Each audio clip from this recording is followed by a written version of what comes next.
بسم الله الرحمن الرحيم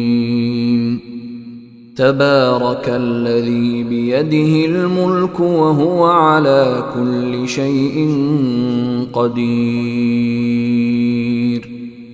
الذي خلق الموت والحياة ليبلوكم أيكم أحسن عملا وهو العزيز الغفور الذي خلق 7 سماوات طباقا ما ترى في خلق الرحمن من تفاوت فارجع البصر هل ترى من فطور ثم ارجع البصر كرتين ينقلب إليك البصر خاسئا وهو حسير ولقد زينا السماء الدنيا بمصابيح وجعلناها رجوما للشياطين وأعتدنا لهم عذاب السعير وللذين كفروا بربهم عذاب جهنم وبئس المصير إذا ألقوا فيها سمعوا لها شهيقا وهي تفور تكاد تميز من الغيظ كلما ألقي فيها فوج سألهم خزنتها ألم يأتكم نذير قالوا بلى قد جاءنا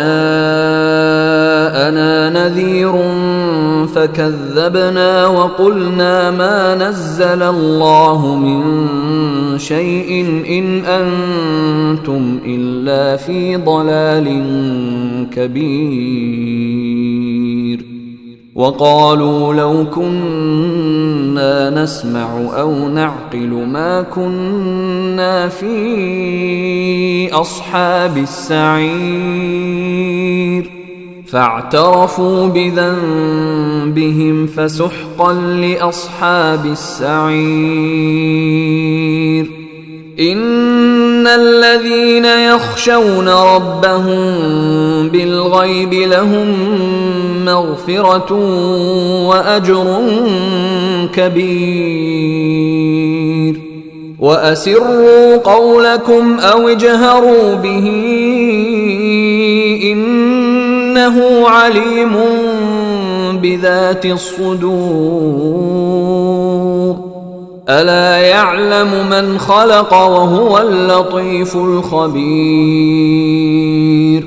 هو الذي جعل لكم الأرض ذلولا فامشوا في مناكبها وكلوا من رزقه وإليه النشور أأمنتم من في السماء أن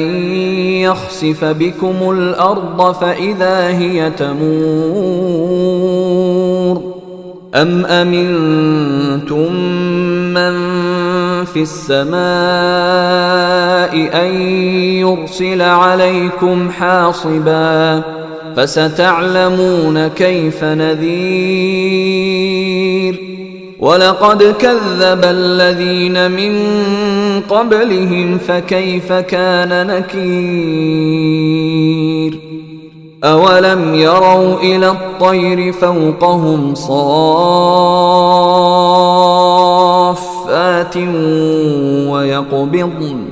ما يمسكهن إلا الرحمن إنه بكل شيء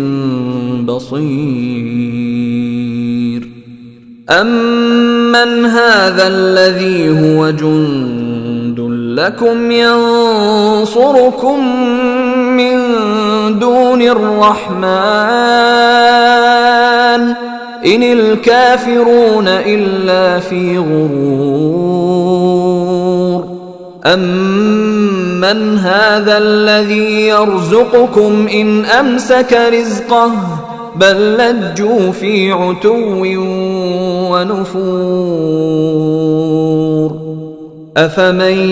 يمشي مكبا على وجهه أهدى من يمشي سويا على صراط مستقيم قل هو الذي أنشأكم وجعل لكم السمع والأبصار والأفئدة قليلا ما تشكرون قل هو الذي ذرأكم في الأرض وإليه تحشرون ويقولون متى هذا الوعد إن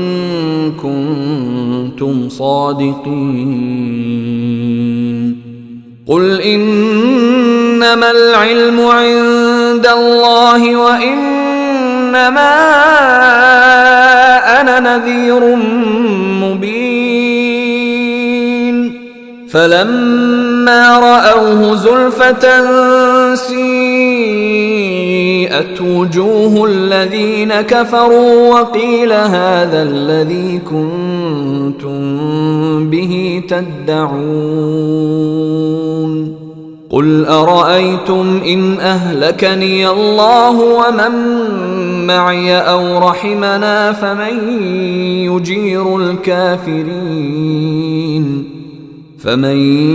يجير الكافرين من عذاب أليم